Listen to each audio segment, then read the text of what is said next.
What's up, my dudes? Today I'm going to be teaching you how to make your very own spell candle and also a very basic setup that you can use with your spell candle. Now this is going to be something that beginner witches can use whenever they're doing any sort of spell candle, or if they're doing anything that's kind of centered around a candle. You can usually do the same thing for this. It's also going to be something that's made from very basic things, so if you would like to, you can either get these items or you can use something similar and then you can work your way up. This is just a very basic setup that you can start with, and then you can expand from this and change as you acquire different things and as you add different things to your practice. Usually for spell candles it's pretty easy and most people like to do them because it is very basic, and also you can do a lot with a candle, and also candles are very easy to store and to keep track of, rather than having multiple different ingredients and multiple different things for your spells. A lot of people, they just want to use candles. Maybe they use their energies on each individual candle and then they just do their spells that way. But you can always add onto your candle, and also you can add different things around your candle to do different effects for whatever type of practice you're trying to do. This is going to be a very basic one, so I'm only going to be using very basic ingredients, and also the ingredients I'm going to be using are powdered. The reason why I'm using powdered in this example instead of like a fresh form or a dried out form of plants, this is because powdered forms are a lot easier to get, and also you can store a lot more for your spells. So if you're a beginner and you want to really make whatever you're buying counts, then this is something that you can really work towards. And if maybe you get a few bottles of herbs or something, these same few bottles maybe could get you 3 or 4 times as much powder, and then you can do that many more spells and you can get into the practice of using that.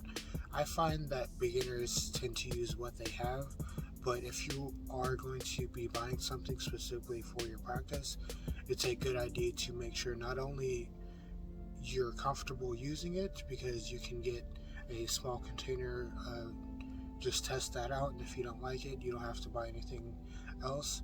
But if you're just a beginner and you would like to test out different ingredients and test out different things in your spells, buying a powder is a very cost-effective way of doing that.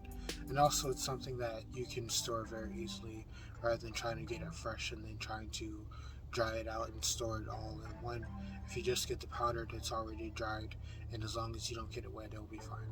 So now I'm going to be going over the ingredients, and then I'm going to be showing you the specific spell candle and how you can go about making your own spell and doing it for yourself.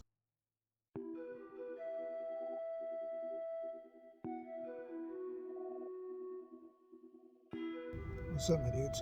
So first thing you're going to need is your dish. Now this is just something that I use for spells. You don't necessarily have to have something like this. All you really need is just something to contain the wax, and also any ingredients that you add to it. And the next thing you're going to need is something to have your candles in. Now this is just something that I found at Dollar Tree, and it's just something that I made real quickly. I did a whole different video about different witchcraft items, and this is one that was popularly voted. Apparently this style and the simplicity of this one was the most voted on, so yeah. And the next thing you're going to need is your candle. Now I'm actually going to be going a little bit extra in this, and we're going to be adding some ingredients. So the first thing we're going to add is ginger, mace, and cinnamon. Now these 3 things have separate properties, and I'm going to be doing videos on each one of them individually, but for right now, these are just going to go with the particular spell that I'm doing. Again, this is just a very basic blueprint.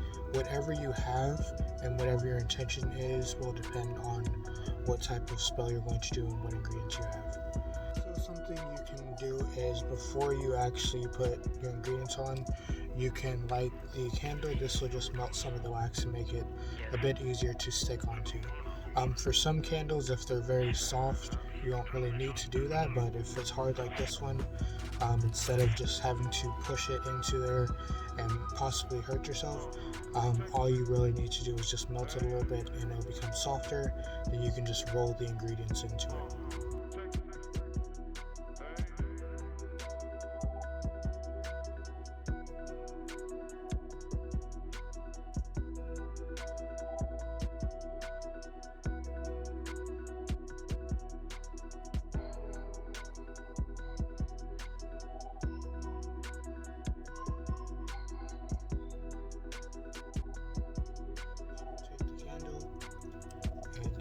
just going to melt some of the wax. You don't need to do this for a long time. You just need to get the wax a little bit softer.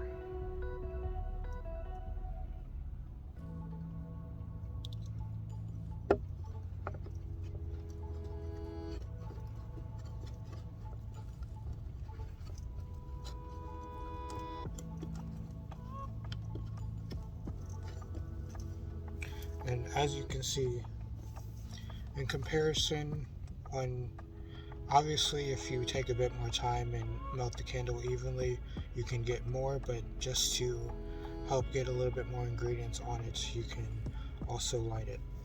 If you don't have a lighter, you can also just do it regularly. Now that you're done with that, you can place your candle holder down.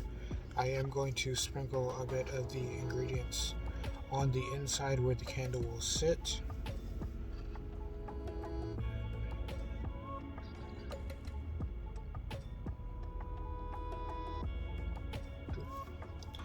And then do that. Now, once you're done with this, all you really need to do is focus your intentions on the candle like you would any other spell candle. But having something like this will just help you in your practice, and also it will bring a bit more customization into your practice. For someone like me, I like everything to be custom to what I'm doing, so having something that this will just make it so everything is custom, and also it will depend on what things you have around you. You can use different things for different projects. So now that you have done your spell candle and you're finally done, what you can do is you can just light it under a certain moon phase. Usually you would like to do this at the beginning of the phase, and then you can work towards it, and then at the end you do any sort of gratitude. That's usually if you like to do it with the moon phase. If you like to, as soon as you create this, you can just go ahead and light it and have that effect go onto you. It doesn't really matter as long as you know what you're trying to do and also your intentions are in the right place. If you would like to share with me your progress or share with me your own spell candle, maybe your altar setup, just go to my Instagram, it's linked down below, and then you can just share it with me. This was also something that was requested from my Instagram, so if you would like to be a part of the selection in the future, just go to my Instagram and then you can be a part of the selection.